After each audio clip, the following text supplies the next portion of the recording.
अस्सलाम वालेकुम, कैसे हैं आप सब। उम्मीद है सब खैरियत से होंगे और अल्लाह सबको अपनी अमान में रखे। किस तरह से आपके दिन गुज़र रहे हैं। मेरे तो जो डेज़ हैं वो इसी तरह गुज़र रहे हैं कि बस किचन से बस आप जो इबादत करना चाहते हैं वो कर लें और दैट्स इट। और बस मुझे लगता है पूरी दुनिया की छुट्टी हो गई है, लेकिन जो है वो ख़वातीन की कहीं से कोई छुट्टी नहीं हुई है। उनके काम एज़ यूजुअल और मोर देन एज़ यूजुअल जो है वो बढ़ चुके हैं। ज़्यादा काम मुझे लगता है बढ़ गया है, स्पेशली किचन का, कि खाना बनाने पे ज़्यादा ज़ोर है क्योंकि हस्बैंड्स घर पे हैं। तो थोड़ी फरमाइशें हो जाती हैं। नॉर्मली लंच टाइम पे हस्बैंड्स नहीं होता है तो कोई लंच का इतना एहतमाम नहीं होता। तो लंच का ना भी हो लेकिन टी टाइम पे everybody wants to something special. तो वो और फिर बच्चे हैं तो आपको पता है बच्चों के लिए तो फिर करना ही पड़ता है। तो वो मुझे लग रहा है कि काम मज़ीद बढ़ गया है। और जैसे कि अभी आप देख रहे हैं कि कुछ स्पेशल नहीं है दिखाने और बताने को, लेकिन एज़ यूजुअल खाना तो पक ही रहा है क्योंकि खाना तो सभी को खाना है ज़िंदा रहने के लिए। तो यहाँ पर मैं बना रही हूँ छोले। ये काले वाले चने हैं, काले चने नहीं है, मतलब ब्लैक से होते हैं, जो वो आपने अक्सर खाए होंगे कि लाहौरी चने कह के भी बेचे जाते हैं। और जो हलवा पूड़ी में एक चनों का सालन आता है जो थोड़ा ब्लैक होता है, काली मिर्चों में बना होता है, ये उसी तरह का एक सालन है। चने का सालन है जो बनता वाइट चनों से है, लेकिन इसमें काली मिर्चें ज़्यादा डलती हैं। लेकिन मेरे पास क्योंकि काली मिर्चें थोड़ी ख़त्म हो गई थी तो इस वजह से मैंने रेड डाल दी हैं, तो ये थोड़ा रेड लग रहा है। सो एनीवे सिंपल रेसिपी है। मैंने कब रेसिपी आप लोगों के साथ क्या शेयर करूँ।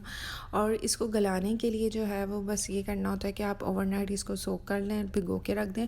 और जब आप पकाएँ तो तकरीबन मैंने जो है वो 1/4 टीस्पून जितना जो है, या उससे भी कम, मतलब डिपेंड करता है कि आपको लगे कि इतने में गल जाएगा। बस 1/4 टीस्पून जो है वो उससे थोड़ा सा कम, एक चुटकी समझ लीजिए, मैंने इसमें मीठा सोडा डाल दिया था, जो बेकिंग सोडा होता है वो डाल दिया था। और बस इसको पानी में ढक के रख दिया था और ये गल गए। और यहाँ पर मैं अंतरसे की गोलियाँ बना रही हूँ। I don't know I pronounce correctly और नॉट, बट ये जो है वो गोलियाँ मेरी बिगड़ गई हैं। This is completely failure now.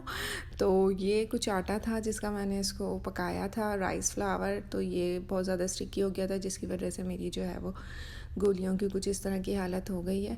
और मैंने कल जो है वो पिज़्ज़ा बनाया था, इंशाल्लाह उसकी रेसिपी आपके साथ शेयर करूँगी। वो भी मैंने अपलोड नहीं की है, तो अगर आपको चाहिए तो ज़रूर बताइएगा। तो यहाँ पर जो है वो एक पिज़्ज़े की जो है ना वो स्मॉल पिज़्ज़े के जितना जो है वो आटा मेरे पास बच गया था।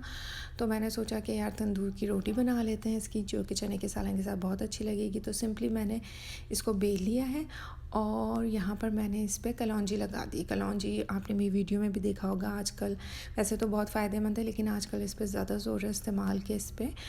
तो यहाँ पर मैंने दोनों जो है तकरीबन 2 नान आराम से इसके बन गए थे तंदूर की रोटी जो, लेकिन मैंने थोड़ी कड़क रखी थी क्योंकि मुझे थोड़ी कड़क वाली पसंद है।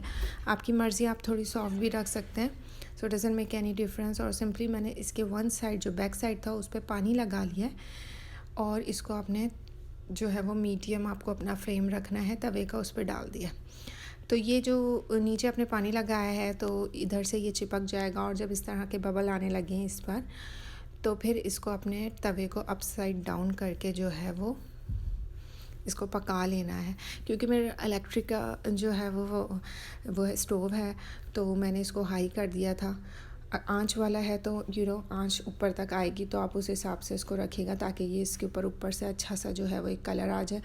और जो है वो मैं इसको बार बार देख भी रही थी कहीं ऐसा नहीं कि ये जली जाए, क्योंकि मुझे ख़ुद इतना एक्सपीरियंस नहीं है ये इलेक्ट्रिक स्टोव का, और ये बहुत ज़्यादा ख़राब है। सम टाइम ये चीज़ें बहुत जल्दी जला देते हैं। तो यहाँ पर आप देख सकते हैं कि नान जो है वो मज़े का हो गया है। और ये नॉर्मली इतना स्टिक नहीं होता, ये ख़ुद ही निकल जाता है जब दूसरी तरफ से भी पक जाता है और सामने से। तो लेकिन ये अगर थोड़ा सा स्टिक हो गया तो मैंने इसको निकाल लिया। और ये आप देख सकते हैं पीछे से भी कितने मज़े का और क्रिस्पी जो है वो नान बन के तैयार है। और उम्मीद करती हूँ कि आपको वीडियो अच्छी लगी होगी, तो लाइक करिएगा, शेयर करिएगा, दुआ में याद रखिएगा। अल्लाह हाफ़िज़।